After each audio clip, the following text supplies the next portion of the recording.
Specially আমার ক্ষেত্রে যেটা হয়, আমার ঈদের দিনটা সম্পূর্ণ থাকে পরিবার কেন্দ্রিক, এবং তার পাশাপাশি তো আসলে সিনেমার খবর তো নেয়াই হয় অলওয়েজ।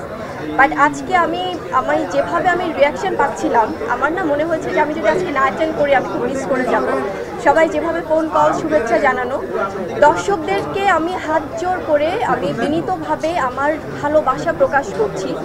কারণ আপনাদের এই ভালোবাসা, দর্শকরা আমরা যখন একদম লাস্ট মোমেন্টে আমরা তাদেরকে জাস্ট সারপ্রাইজ দেওয়ার জন্য উপস্থিত হয়েছি, আমরা চাইনি যে সিনেমার মাঝখানে তাদের মনোযোগ নষ্ট হোক।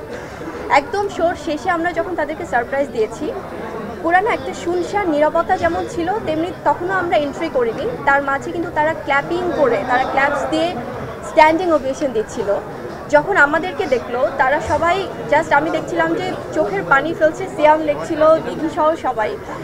এই যে তারা কাজ ছিল, তারা ভালোবাসছিল, এটা কিন্তু আমাদের জঙ্গলির কন্টেন্ট, জঙ্গলির গল্পের সাথে তাদের ওতপ্রোতভাবে আসলে মিলেমিশে একাকার হয়ে যাওয়া। সো আমার মনে হয় এর থেকে বড় পাওয়ার কিছু না। আপনারাই দেখেছেন, আপনারাই বিচার করবেন, আপনারাই দর্শকদের প্রতিক্রিয়া নিচ্ছেন। সো আমার মনে হয় যে দিস ইজ দ্য অ্যাচিভমেন্ট, মানে অ্যাজ অ্যান আর্টিস্ট আমার এই ভালোবাসাটা নিয়েই কিন্তু আমরা সামনের দিনগুলোতে আরও ভালো ভালো কাজ করতেছি।